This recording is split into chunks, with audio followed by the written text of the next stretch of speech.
Bienvenidos a Metamorfoseando, mi podcast sobre desarrollo y crecimiento personal, donde podrás encontrar ideas y recursos para llevar una vida más plena.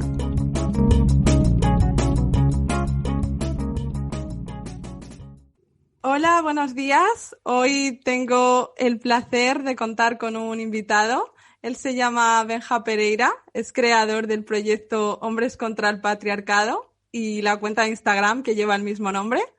Es psicólogo, está haciendo una gran labor en nuevas masculinidades críticas y también trabaja con niños y niñas que han sido víctimas de violencia de género. Así que nada, sin más dilación le presento. Muchas gracias por estar aquí hoy, Benja, y por regalarnos este ratito contigo. Nada, gracias a ti, Miriam, por la invitación. Bueno, por aterrizar un poquito todo esto, porque yo siento que esto de las nuevas masculinidades es un tema que todavía no... la gente está un poco perdida, ¿no? Como que ya cada vez sois más los que empezáis a divulgar, pero creo que hace falta darle un poquito más de difusión. Entonces, por aterrizar, como digo, y llevarlo a tierra, cuéntanos un poquito qué es esto, qué se entiende por nuevas masculinidades críticas y qué proponéis desde este vuestro proyecto Hombres contra el Patriarcado. A ver, básicamente se denominan nuevas masculinidades críticas, alternativas, disidentes, tienen muchísimos adjetivos, pero básicamente lo que al final quieren decir es encontrar una nueva manera de relacionarnos que de alguna manera lo que hace es buscar una alternativa al modelo hegemónico o lo que la sociedad espera que nos relacionemos por haber sido socializados como hombres. Y bueno, desde Hombres contra el Patriarcado, al final lo que ofrecemos es, por un lado, difundir información y la democratización de la información desde esta misma perspectiva, ¿no?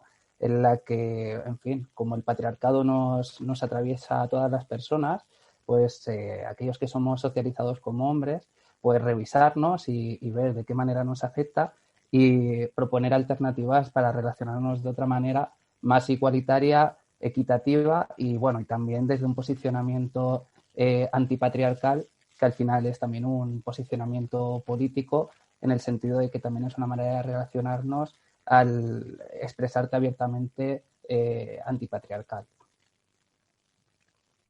Me parece interesante esto que comentas porque es verdad que el patriarcado yo creo que intenta luchar contra esos privilegios que han tenido tradicionalmente los hombres, que les ha permitido un poco, pues a lo mejor desvincularse de las tareas domésticas o que a lo mejor no han sido tan penalizados como nosotras a la hora de relacionarse, ¿no? Y tener varias parejas sexuales, no eran tildados o denominados de unas formas como nosotras. Sin embargo, siento que eso ya se está como empezando a difuminar un poco, que aún queda mucho camino por hacer, pero ¿a cuáles son los retos a los que nos enfrentamos una generación como la nuestra? Porque imagino que ya cada vez son más hombres los que viven solos, saben hacer también sus tareas, ayudan a sus chicas o a sus madres. Entonces, ¿cuáles son los retos a partir de ahora? Pues es muy interesante esto que comentas porque una de las cosas que estudiamos y que estamos viendo, ¿no? en torno a la masculinidad, ¿no? Lo que pasa con la masculinidad es que la masculinidad evoluciona, no es estática en el tiempo y algo que tiene el patriarcado es que sabe adaptarse muy bien para seguir perdurando, ¿no? Es casi como el virus, ¿no? que va mutando y demás, pues con el patriarcado pasa lo mismo.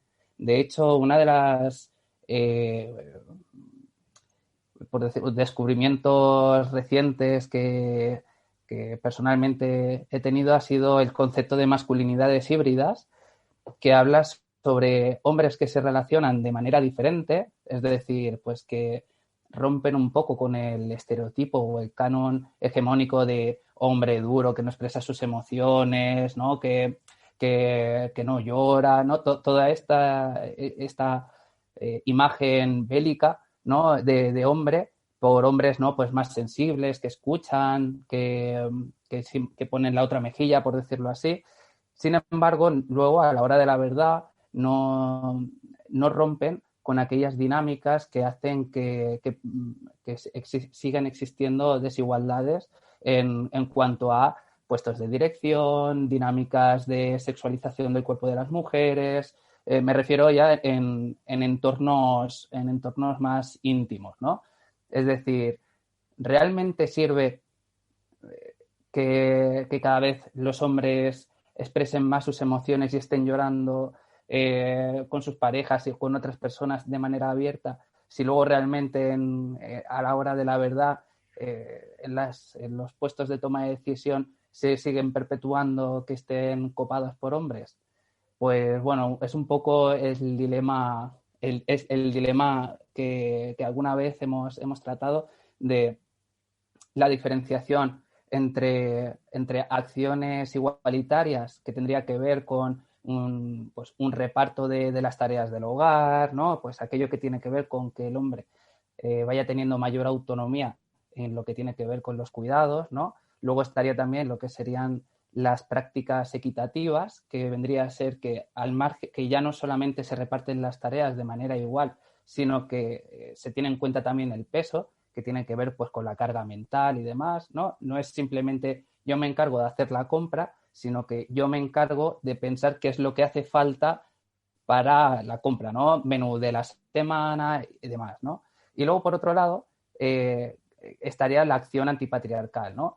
Las dos cosas que he descrito anteriormente, ¿no? Tanto la acción por la igualdad o las acciones por la equidad, son imprescindibles, ¿no? Para una sociedad más igualitaria, pero al final no tiene repercusión en lo que son las dinámicas de poder macro, ¿no? Y entonces ahí es donde entra lo que sería la acción antipatriarcal, que es decir, oye, no, mira, yo tengo una serie de privilegios, oye, mira, yo tengo una serie de situaciones que no pienso tolerar. Es decir, si yo estoy en un petit comité y alguien hace un comentario a nivel de... por ejemplo, quedamos entre hombres, un grupo de amistades, y la temática es con cuántas mujeres he mantenido relaciones sexuales sin tener ningún tipo de tener en cuenta todo lo que es la parte de la responsabilidad afectiva, ¿no? Pues en vez de que el patriarcado espera de ti que o bien te calles o que rías la gracia, pero por otro lado la acción antipatriarcal sería decir, hostia, tío, eso no mola. La otra persona, ¿qué? ¿Cómo?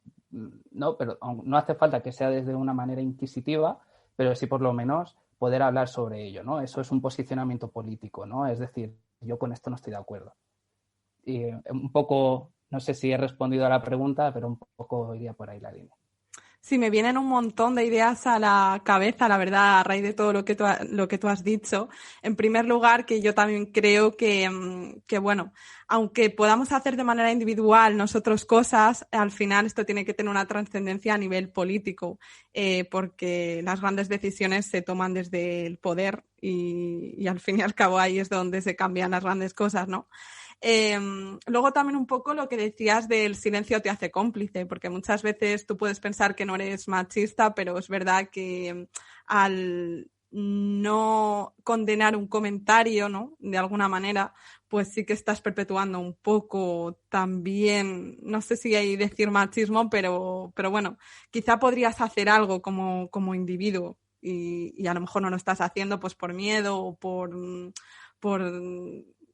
seguir un poco la lógica, ¿no? De tus compañeros y demás. Y en este sentido también me parece un poco peligroso porque yo no sé si tú lo has escuchado, pero a mí me ha llegado mucho el comentario ese de que ahora mismo las mujeres como que tienen una sobreprotección por el tema este del feminismo, como que se están admitiendo muchas denuncias falsas y son muchos hombres a los que veo reproducir ese discurso de, bueno, es que nos quieren arruinar un poco la vida, ¿no? Quieren aprovecharse de esta situación que tienen ahora mismo de favoritismo, pues en la custodia de los hijos, en sacarnos un poco los cuartos en el divorcio.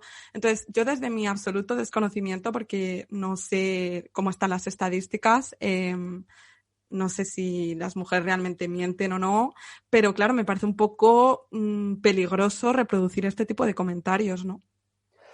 Sí, a ver, básicamente a nivel de estadísticas, bueno, en España, si no recuerdo mal, creo que es el 0,002% de las denuncias son catalogadas como denuncias falsas. Y bueno, de hecho, si alguna de las personas que están oyendo el programa se acerca a la página, de las primeras publicaciones que tenemos son datos sobre violencia de género, en el que hicimos una publicación a nivel numérico de lo que suponen las denuncias falsas y denuncias archivadas. Lo que se ha visto en relación a esto es que creo que es en torno al 40% de las denuncias se archivan, que esto quiere decir que no hay pruebas suficientes como para demostrar que se ha ejercido violencia de género. ¿Esto quiere decir que eso son denuncias falsas? No. Esto quiere decir que tenemos un sistema judicial garantista que justamente lo que hace es poner por delante la inocencia frente a la acusación. Es decir, si no hay audios, en el caso audios o cualquier tipo de prueba que pueda demostrar que efectivamente ha habido violencia de género, ya sea sexual, ya sea psicológica, ya sea física, directamente la denuncia se archiva. Ha podido ocurrir perfectamente esas situaciones de violencia, pero al no poder documentarlas, se archivan. Entonces, eso es bien diferente de lo que es una denuncia falsa, que lo que tiene es un reconocimiento explícito de que lo que se ha sucedido realmente es un delito o un fraude de denuncia, por decirlo así. Entonces, partiendo de ahí, es muy peligroso reproducir este tipo de narrativa, podríamos decir, básicamente porque es mentira, ¿no? Es decir, y luego la típica de yo tengo un amigo que básicamente es la generalización a través de las experiencias individuales, que puede ser también una de las dinámicas de protección del patriarcado, que es el pacto patriarcal, que básicamente lo que dice es que entre hombres nos tenemos que proteger, ¿no? Es un poco, se podría decir que la sororidad inversa, por decirlo así mal, ¿no? Pero lo que vendría a ser, nos tenemos que defender sí o sí, dónde están las pruebas, ¿no? De que a ti te han violado o diferentes, en fin, situaciones como puede ser la manada, etcétera, que se pudo ver ahí claramente eso. Y esto es también interesante, una de las cosas que decías, que es la parte de yo no soy machista, ¿no? Creo que es importante aclarar que todas las personas somos machistas. Es decir, para no ser machista tendrías que haber sido socializado en todo un sistema diferente al que vivimos. Entonces, y no tener una serie de roles de género integrados que para nada es así.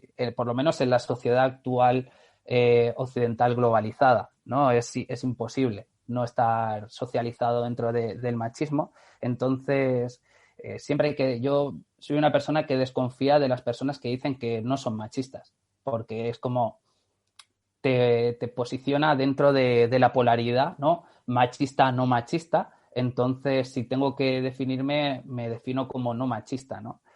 En fin, pero bueno, esto es todo es un tema muy interesante que podríamos estar hablando de todo esto, de la dicotomía del lenguaje y cómo el hecho de que incluso en masculinidades, ¿no? Cuando se utiliza todo el tema de masculinidad tóxica, masculinidad positiva, masculinidad X, ¿no? Siempre y cuando sea de una dicotomía en la que está bien y mal, nos vamos a posicionar dentro del bien, lo cual no va a permitir que tengamos una posición crítica con cómo nos relacionamos o con nuestra propia masculinidad, ¿no?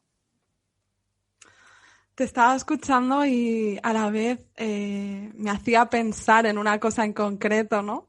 Que cuando decías el tema este de que no, yo no soy machista, Es verdad que a priori cuando preguntas a los chicos, pues claro, ellos tienen una concepción de que no lo son, pero luego cuando ahondas un poco más, yo me he encontrado pues gente de mi generación, te lo digo porque bueno, yo creo que ya nosotros estamos un poco más modernizados, por decirlo de alguna manera, todavía diciendo el tema, por ejemplo, de la homosexualidad, ¿no? No es que les cause ningún problema, pero a la hora, ¿no? De, yo qué sé, sale el tema, ¿no? Y piensan en si tuvieran un hijo gay o homosexual, es como, mira, mejor el del vecino, bueno, pero el mío que no, ¿sabes? Mejor que no. Entonces es una cuestión que yo muchas veces me planteo porque digo, ¿por qué, no? Y me dicen, no, porque no quiero que sufran en el colegio, ya saben, los niños son muy crueles.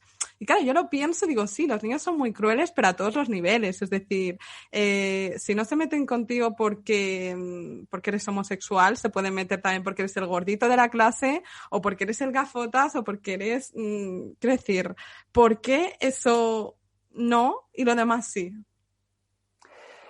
Es interesante porque la homosexualidad, no, la homofobia básicamente tiene que ver desde el rechazo desde la masculinidad, me refiero.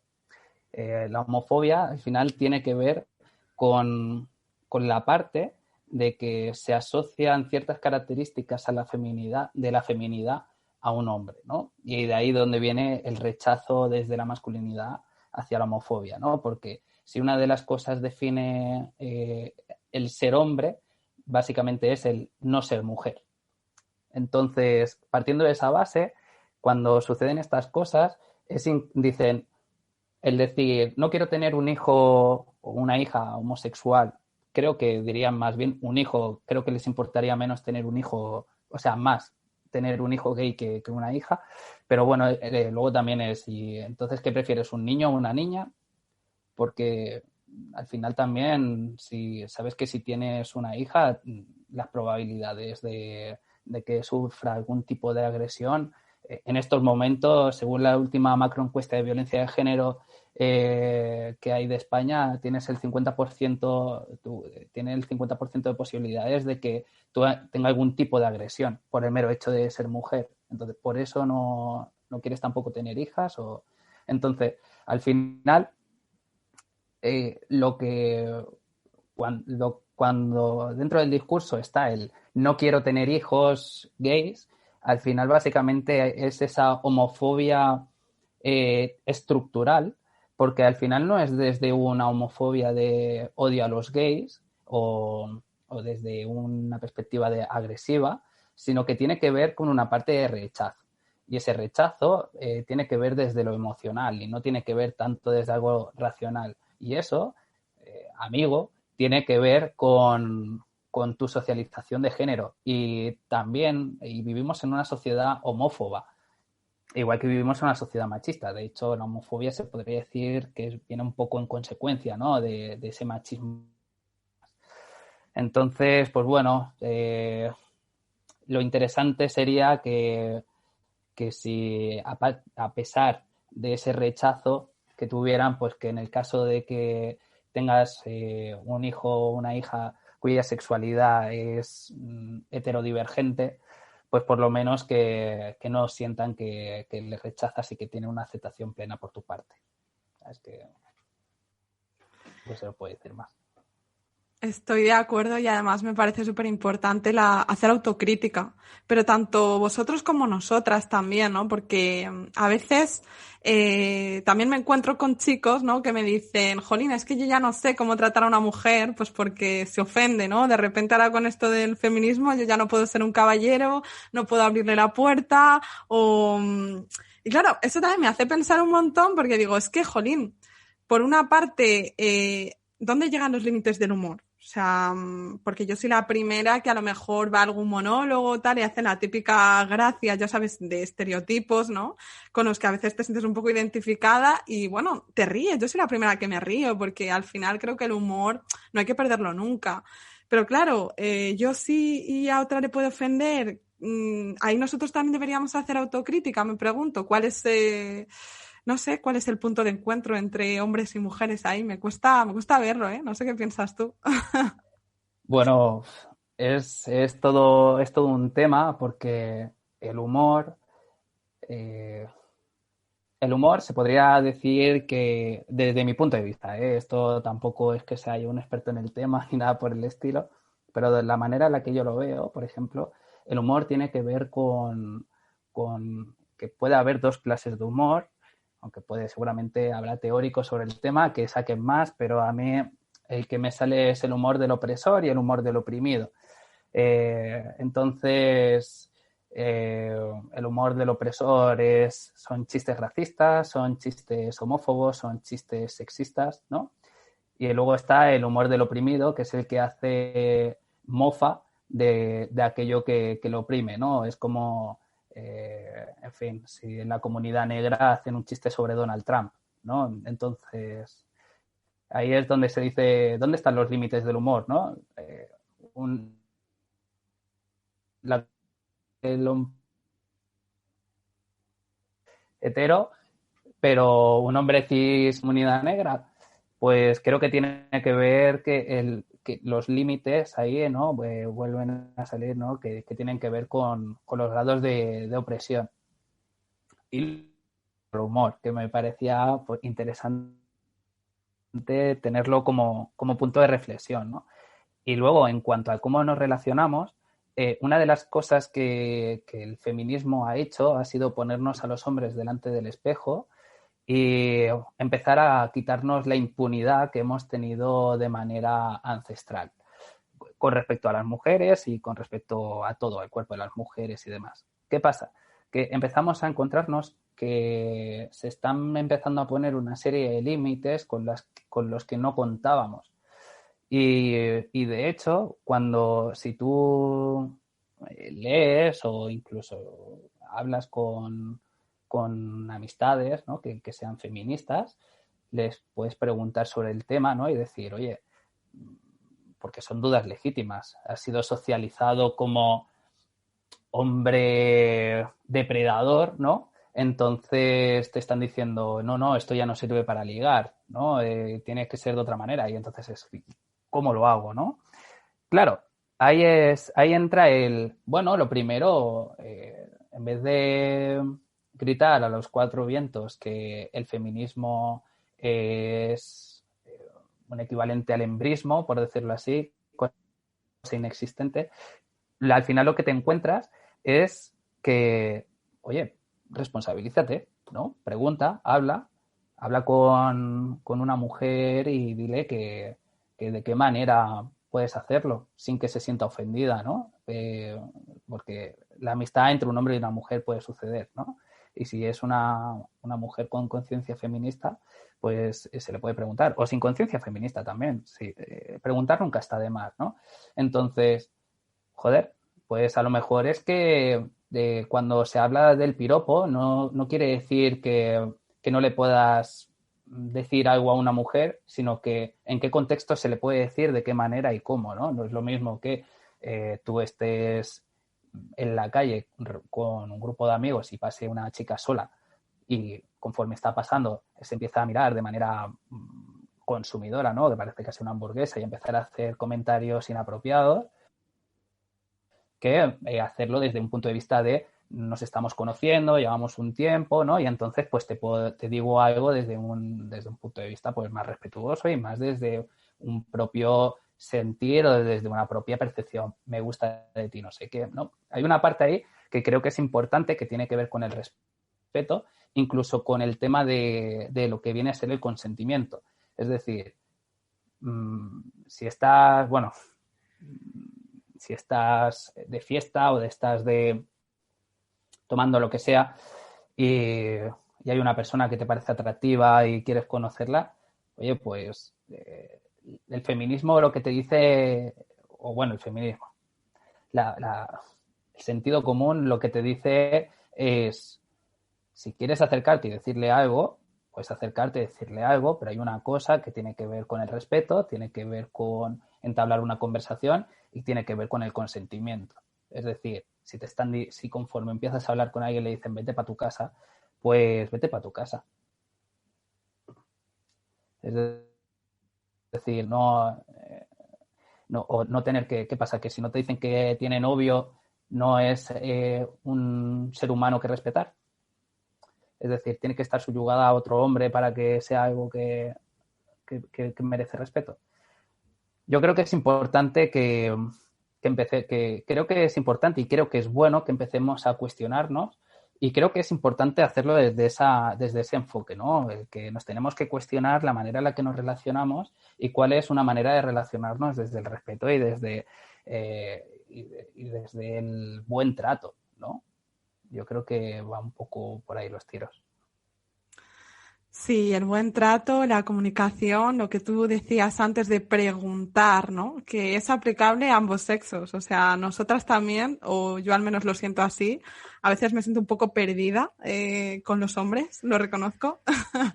Y creo que tiene mucho que ver con la manera diferente en la que nos han educado. Entonces, qué importante sería si nos atreviésemos a hablar más entre nosotros y a dejar de dar cosas por supuesto, ¿no? Y en ese sentido, me pregunto, vosotros, por ejemplo, como hombres, mmm, ¿qué tipo de cosas a lo mejor queréis hacer o queréis expresar y no hacéis, no expresáis, no decís por el qué dirán, por el miedo a que se cuestione esa masculinidad, esa hombría vuestra? A lo mejor no lo habláis entre vosotros, ¿no? Pero yo siento que muchas veces cuando se organizan talleres, no he ido a ninguno, pero imagino que será así, cuando se organizan talleres, charlas y todo este tipo de cosas, de repente alguien, algún chico, pone encima de la mesa un tema y ya como que resuena, ¿no? Al resto. Es como, uff, a mí esto también me ha pasado, porque al final tu sufrimiento es el de otro, ¿no? Y la problemática que puedas tener tú es la de otra también. Entonces, ¿qué ejemplos en concreto te han pasado a ti personalmente o te han contado tus amigos? Seguro que mucha gente también desde la cuenta de Hombres contra el Patriarcado te escribe. Ilumínanos a las mujeres, danos pistas. Vale, a ver, aquí lo que comentas es súper interesante y súper importante y antes de irme a ejemplos concretos, ¿vale? Me gustaría contextualizar un poco. A ver, yo lo que más me he encontrado, tanto en mi vida personal como en la cuenta, mensajes con otras personas y demás, es todo lo referente a la sexualidad, ¿vale? Todo lo que tiene que ver con la sexualidad más allá del porno mainstream, ¿no? Es decir, de el me te saca como si no hubiera un mañana y correrme en la cara, eh, todo lo que viene, todo lo que va más allá de eso es entrar en un campo de minas, por decirlo así, en el que puedes sentirte cuestionado como hombre en cualquier momento, ¿no? Entonces, yo creo que es importante que hay una parte que específicamente en la sexualidad, pero luego también hay otras, normalmente suelen ser cualquier otra área que pueda ser relacionada con cualquier tema que tenga que ver con la feminidad. Es decir, ropa, música, cualquier cosa que esté asociado a algo femenino, finalmente tiene esa parte, ¿no? Ropa claramente, ¿no?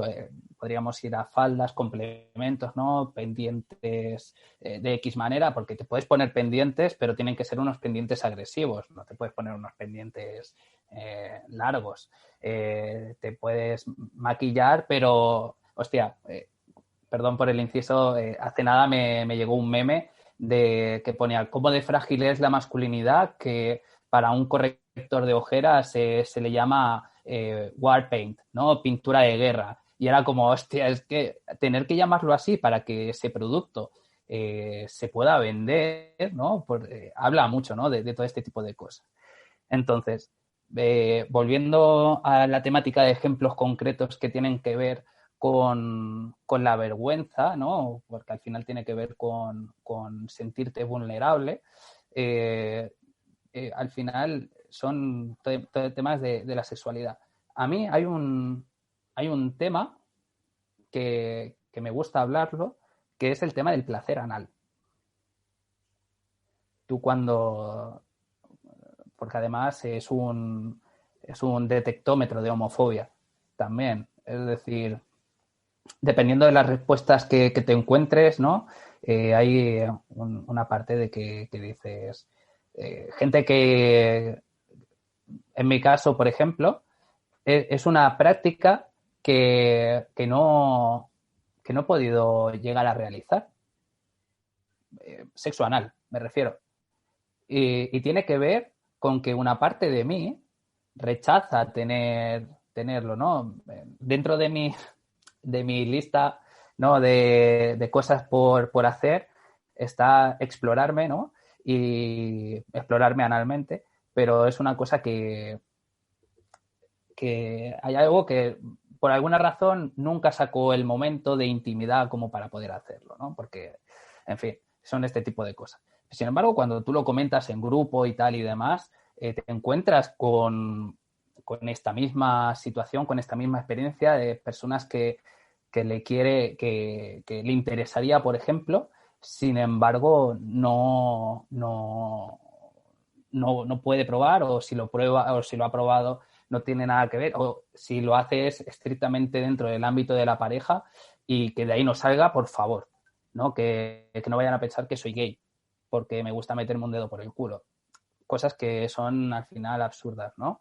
Y bueno, y luego también otro tipo de situaciones que pueden generar como cierta vergüenza, pues pueden ser también incluso el cómo te relacionas con tu pareja en la intimidad.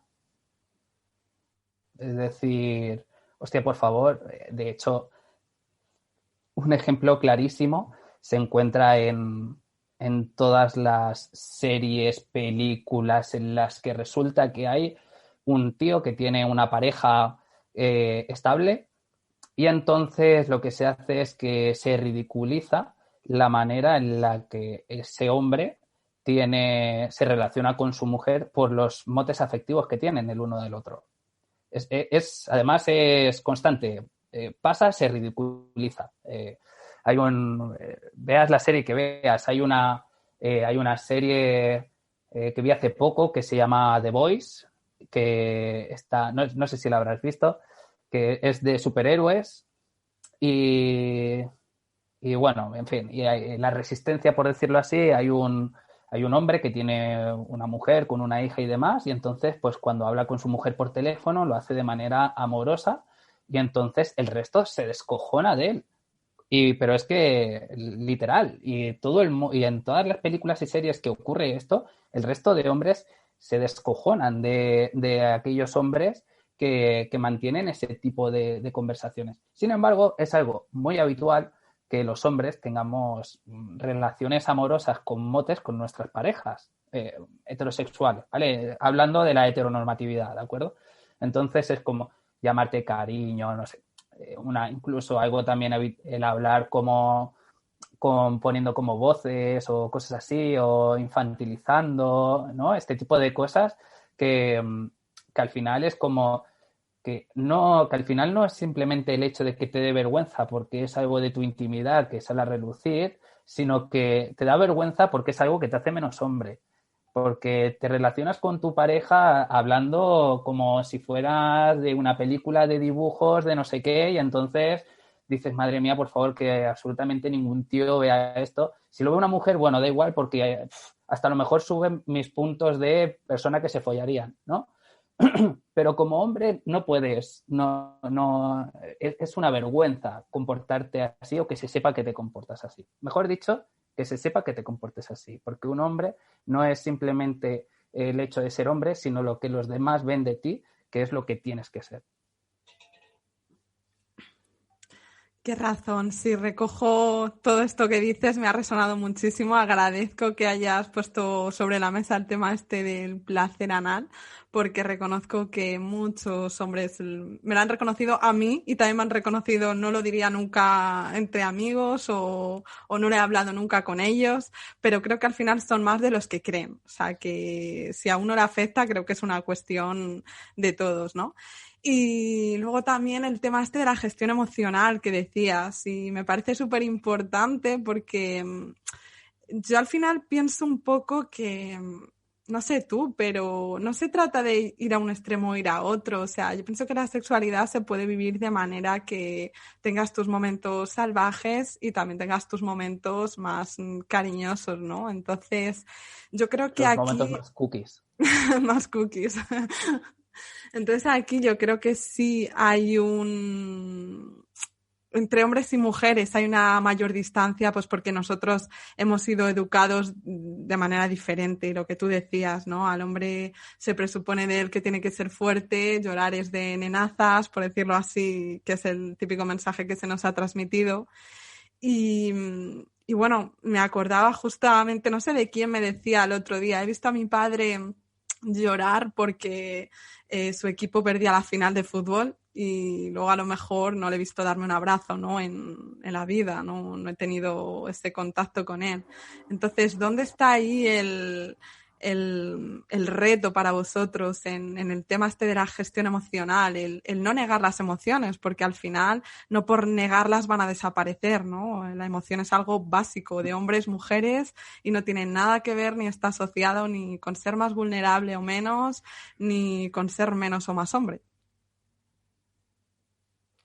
Es súper interesante porque en realidad lo que a los hombres socialmente se nos vende no es que no podamos expresar nuestras emociones, sino que podemos expresar la emoción de la ira. Es decir, yo como hombre me puedo enfadar y pasa algo y a lo mejor no es tan aceptable que llore, pero sí que toda emoción se ha reproducido a través de rabia. Es decir, a mí se me puede morir el perro, por decirlo así, ¿no? Que me dé muchísima pena y que no se entienda que yo como hombre, joder, que me ponga a llorar porque se ha muerto mi perro. Ahora, pero que le hinche de hostias a una pared porque se me ha muerto el perro, ahí no pasa nada. Ahí todo bien, ¿vale? Ahí, genial, es lo esperable, todo bien, a ver, esos nudillos están sangrando, perfecto, buen hombre, ¿vale? Entonces, al final no tiene que ver tanto con la represión emocional completa, desde un témpano, sino que al final tiene que ver con cómo traducimos las emociones, ¿no? Que tiene que ver con la parte de la ira. Porque, o bueno, nosotros lo que no podemos al final es expresar X emociones, ¿no? Como puede ser la tristeza, como puede ser el miedo, ¿no? Como puede ser, en fin, creo que me dejo pocas. Entonces, lo que sí que puede, bueno, hay miles de emociones, ¿no? Matices de emociones, pero lo que serían las emociones que sí que se nos permite, obviamente, la alegría y la agresividad.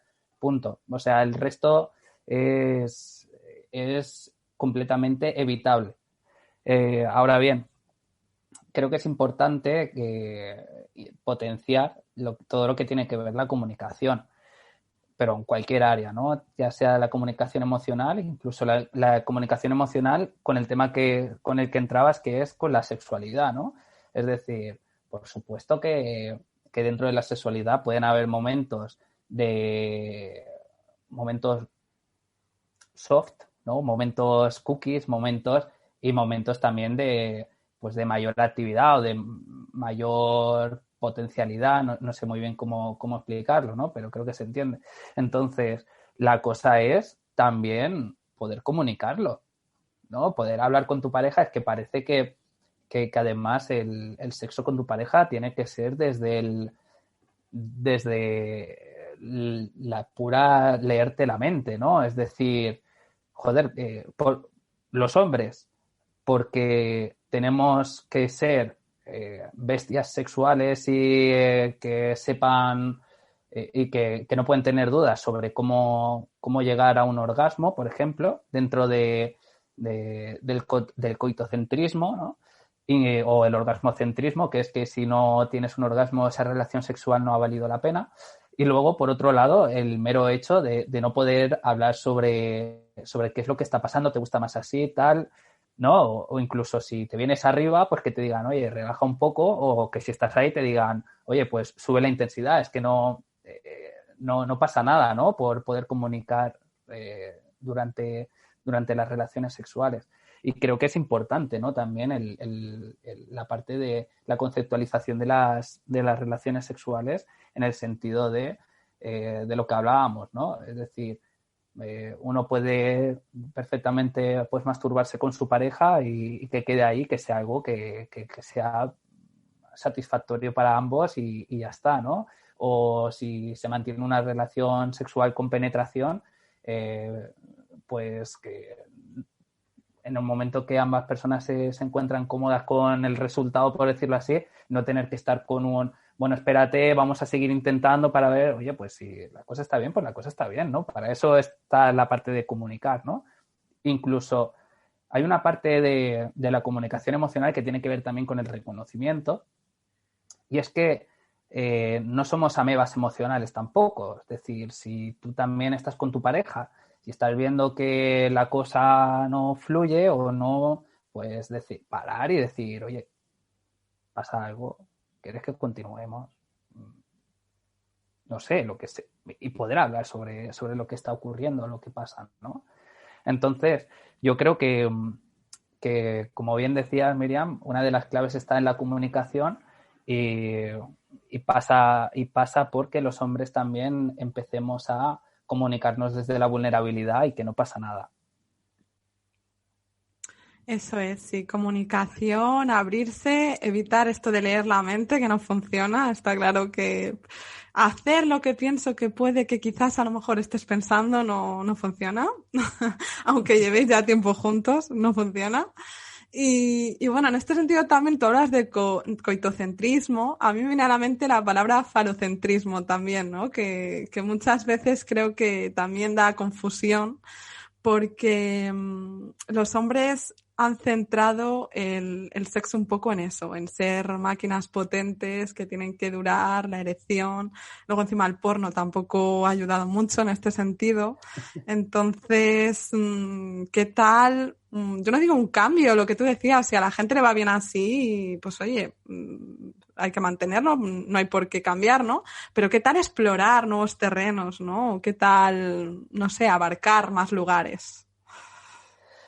Es muy interesante porque, como bien dices, todo lo que tiene que ver con el porno, ¿no? Y el falocentrismo, al final todo gira en torno al pene, erección y demás, ¿no? Incluso hay un estudio, ahora mismo no recuerdo el nombre y demás, pero lo que decía era que aquellos hombres que habían dejado por algún problema orgánico, dejado de tener erecciones, habían dejado también de ejercer cariño con sus parejas. Y, bueno, mayores tasas de depresión y demás, ¿no? Esto tiene que ver también con lo que socialmente, ¿no? Un hombre espera de sí mismo y de su aparato reproductor, ¿no?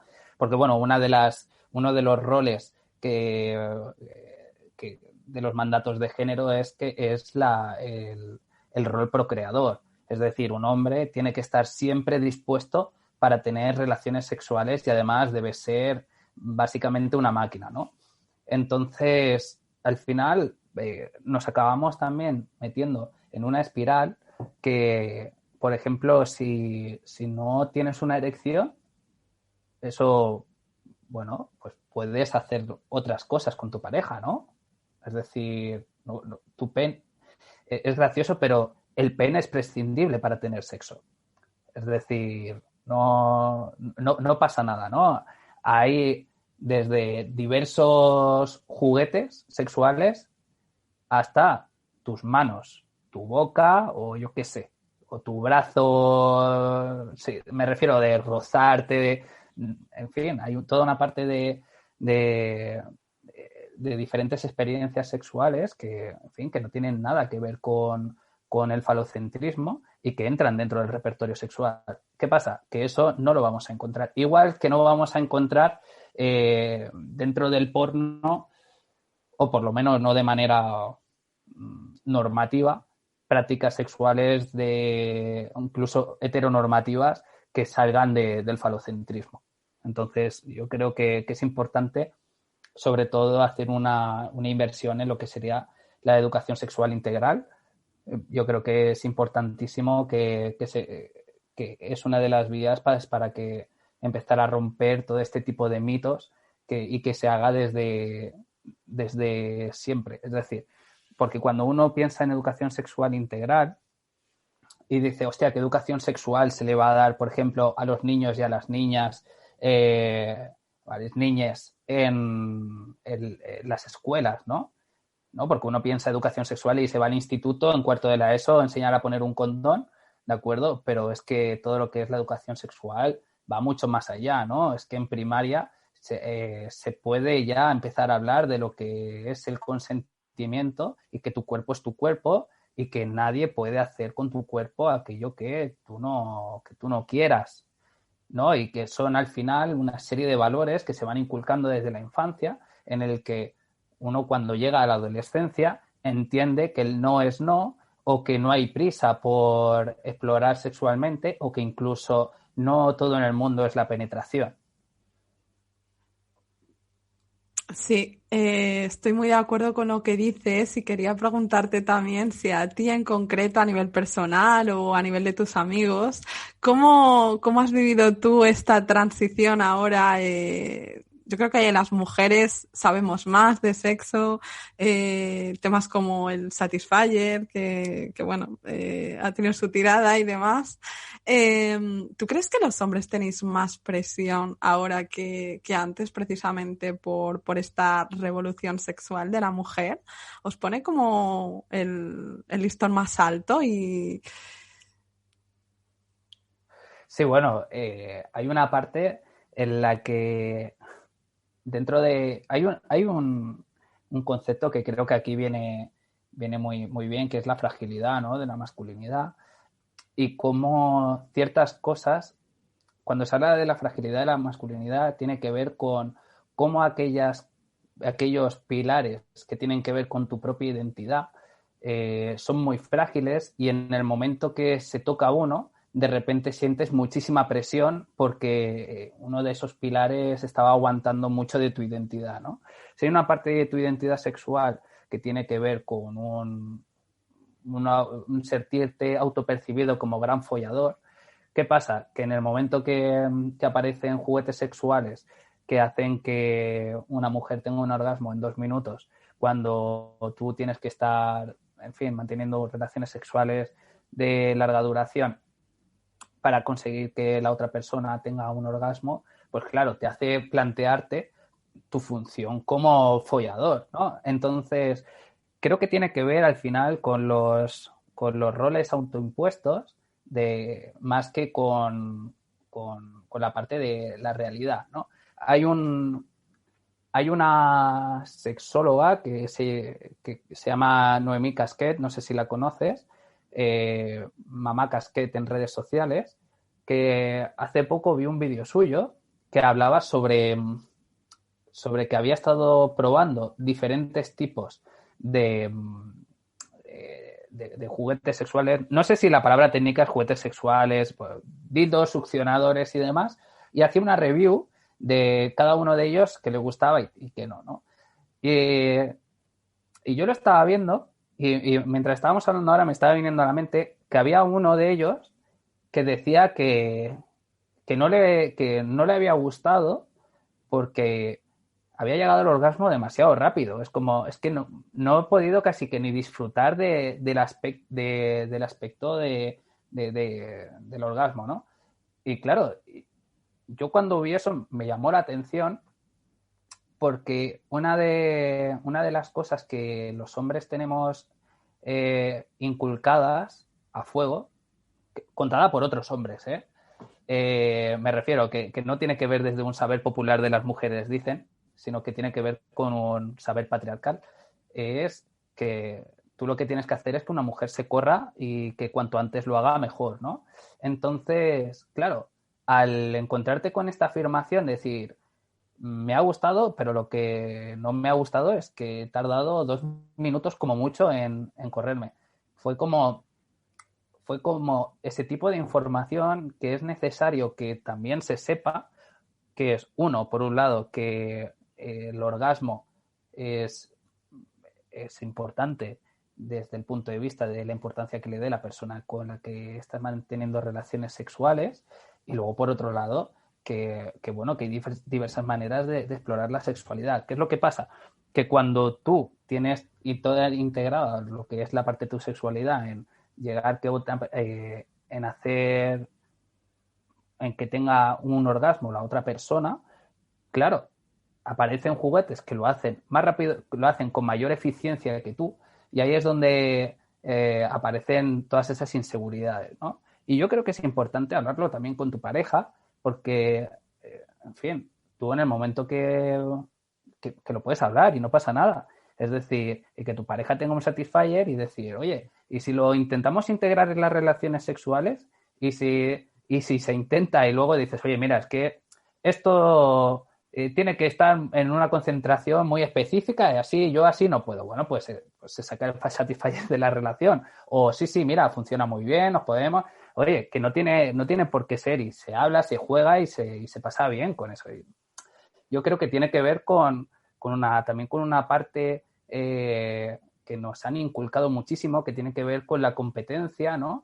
Y nosotros tenemos que siempre estar compitiendo contra algo, ¿no? Y parece que el placer sexual de tu pareja o de tu pareja sexual, tú tienes que ser siempre el mejor, ¿no? Y entonces que aparezca algo que también da placer, te hace plantearte cuál es tu papel, ¿no? Y claro, creo que si empezáramos a plantearnos los hombres en vez de un modelo competitivo, un modelo cooperativo, nos lo pasaríamos todos muchísimo mejor. Súper, súper interesante lo que dices. Bueno, Benja, me encantaría seguir hablando un montón de rato contigo porque a mí todo esto me parece apasionante, pero tampoco te quiero robar mucho, mucho más tiempo porque sé que eres un hombre ocupado y tienes 1000 proyectos.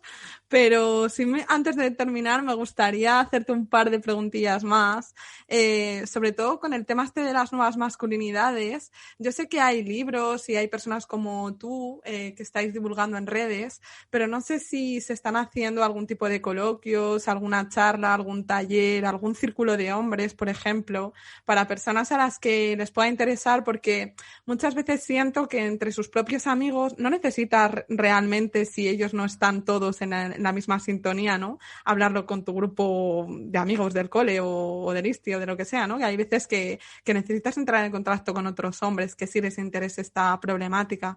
Entonces, en ese sentido, no sé dónde pueden recurrir, e incluso si esto es algo cerrado de hombres o las mujeres también intervienen. Bueno, son preguntas diferentes. A ver, en cuanto a los hombres, ¿dónde acudir? Me refiero si estás escuchando este podcast y eres un hombre y te parece que no te sientes cómodo con ciertas dinámicas o las cosas de las que hemos estado hablando te han resonado, una primera cuenta a la que poder acercarte sería la cuenta que gestionó y gestionamos en Hombres contra el Patriarcado. Ahí se puede encontrar mucha información de todo lo que hemos estado hablando. Y luego, en fin, pues dependiendo más concretamente a cada aspecto se podrían ver otras cuentas. Hay una cuenta muy interesante de México que se llama De Machos a Hombres, si no recuerdo mal, y está muy interesante porque una de las cosas que hacen es que plantean muchas dudas, me refiero, responden muchas dudas. Entonces, la primera imagen es una pregunta, ¿no? de cualquier problemática de las que hemos estado hablando, y entonces dan desde su perspectiva pues un enfoque de cómo hacer de manera diferente, ¿no? Ahí tienen un enfoque muy de masculinidad positiva y otra manera de relacionarse.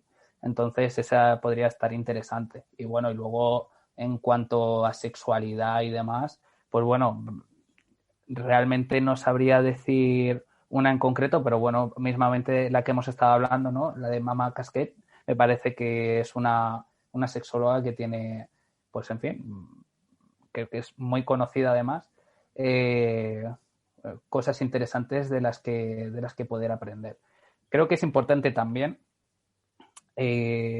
matizar la parte de que Mamá Casquet, por ejemplo, por lo menos lo que yo he visto, tiene un enfoque desde una sexualidad activa, por decirlo así. Entonces, si hay hombres que se sienten más desde un...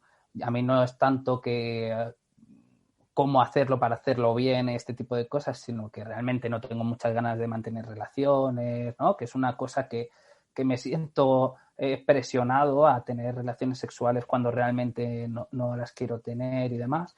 Creo que es importante saber sobre sexualidad, pero también saber sobre ti mismo y bueno, en fin, poder comunicarlo con tu pareja y como incluso con tu círculo, ¿no? Decir, oye, pues para mí, yo qué sé, el sexo está sobrevalorado, pues, y entonces pues poder hablar sobre ello abiertamente.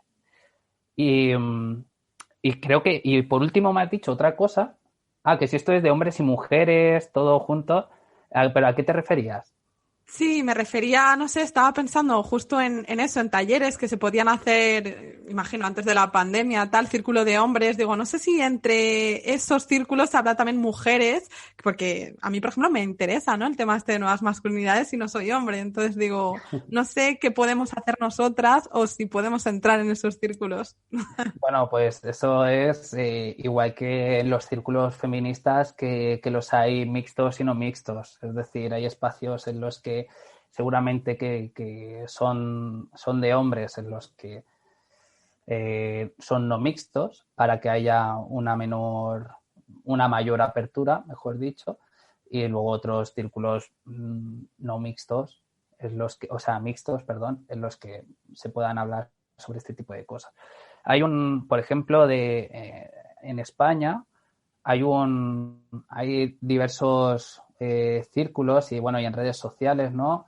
De hecho, si tú pones en Google Círculo de Hombres España o tu comunidad, seguramente algo aparezca. Pero, por ejemplo, está una asociación que tiene mucho recorrido, que es AIGE, con H intercalada. Luego está la Red de Hombres por la Igualdad de Jaén. Está también desde un enfoque más espiritual y enérgico y demás, que se llama Círculos de Soles, que está en Barcelona. Es decir, hay diferentes tipos de círculos y de diferentes eh, inquietudes, digámoslo así, que, en fin, que son muy interesantes. Y bueno, y como mujer, al final, pues yo, si te interesa, pues las mismas recomendaciones que he hecho, pues decirle igual. Creo que eh, el tema de la comunicación nos sirve para todas las personas, que al final es, pues si te interesa, pues no, pues ¿por qué no preguntas? Genial, Benja. Pues nos quedamos con todos estos ejemplos que seguro que nos van a servir muchísimo. Todas estas referencias que has citado en redes, yo las buscaré, las que me quedan. Algunas ya sigo, otras no, otras serán nuevas para mí. Y ya por terminar, empezamos hablando de nuevas masculinidades y por cerrar el círculo y terminar hablando de nuevas masculinidades, a mí me gustaría hacerte la gran pregunta de ¿qué referentes tienes tú en este mundillo de nuevas masculinidades? Porque siento que al final los hombres un poco cuando te preguntan ¿quién es tu ídolo? Yo soy muy poco partidaria de los ídolos. A mí si me preguntaran, la verdad que soy una persona que no tiene muchos. No sé, no soy muy fenómeno fan, pero supongo que si le preguntas a un niño pequeño o incluso a uno no tan pequeño, te dirán los típicos de pues un futbolista, Cristiano Ronaldo, mira la que se armó también con Maradona, ¿no? Y para mí esos son un poco masculinidades quizás más que tienen que ver con el patriarcado, un poco, de alguna manera, que encarnan esos valores de triunfo, de competitividad, de éxito con las mujeres, bueno, ya no éxito, sino de con su dinero comprar también un poco mujeres para animar ciertas fiestas, que se autodestruyen un poco con drogas y alcohol. Entonces, ¿cuáles serían para ti algunos referentes de nuevas masculinidades? Uf, pues es súper complicada esa pregunta porque a mí me pasa un poco bastante como a ti, que es la parte de lo que tiene que ver con referentes.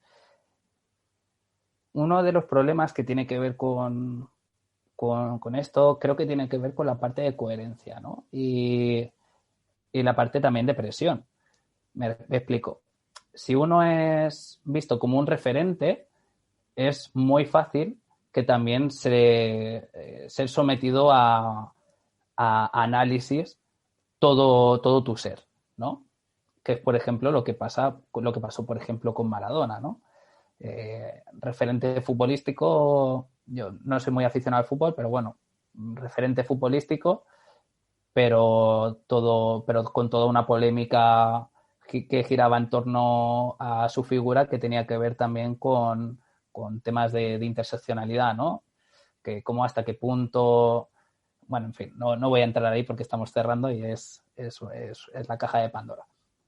Entonces, a mí, por ejemplo, un autor que me gusta mucho leer y que es alguien que además conozco virtualmente, es Lío S. Delgado, que investiga en temas de masculinidades y demás, y escribe mucho en diferentes medios sobre esto. Y la verdad es que rara vez he leído algo sobre él, o sea, algo escrito por él que no me haya parecido interesante o que me haya hecho reflexionar, y entonces me parece que es una mente brillante, ¿no? Y, en fin, ya te digo, de hecho, en fin, es una persona con la que mantengo contacto y demás, y bueno, y mantenemos contacto desde la página. Entonces, si tuviera que decir a alguien, yo le diría a él. Él seguramente, si escucha esto, se enfadará o lo que sea, pero si tengo que pasar la pelota, se la paso a él. Yo creo que también lo tendría como referente. También he leído bastante sus artículos, los que publica por internet y demás, en Público creo que es, ¿no? Sí, bueno, en el Público, en El Salto, no sé si también ha escrito un libro hace poco, parte de un libro, en fin, Sí. Es activo escritor. Bueno, Benja, pues activo él, activo tú también. Yo la verdad es que encantada de haber di con tu cuenta un poco, yo creo que gracias a él, de hecho, o a alguno de estos que fui siguiendo, entrando de uno a otro, que te pones a chafardear así un poco por las redes. Y de verdad que me parece súper interesante la labor que hacéis. Yo ya os sigo, pero animo a todos los escuchantes, oyentes del podcast a seguir a esta cuenta en Instagram, que además empezaste yo creo que con la cuarentena, ¿no? En marzo o así, y tenéis ya bastantes seguidores, o sea que va bien, ¿eh? Sí, va muy bien. La verdad es que ahora mismo creo que estamos en 12.000 o así, 12.000 y pico de seguidores, y la verdad es que desde marzo es una muy buena acogida, la verdad. Genial, pues que siga siendo así. Muchísimas gracias, Benja, por haber compartido este ratito. Ha sido súper interesante. Y nada, que te deseo todo lo mejor, que seguimos en contacto y ojalá puedas venir algún otro día. Y yo, vamos, encantadísima de la vida. Muchas gracias a ti, Miriam. Un abrazo. Un abrazo a todos y muchas gracias a vosotros también por estar ahí un día más. Nos escuchamos la semana que viene. Muchas gracias.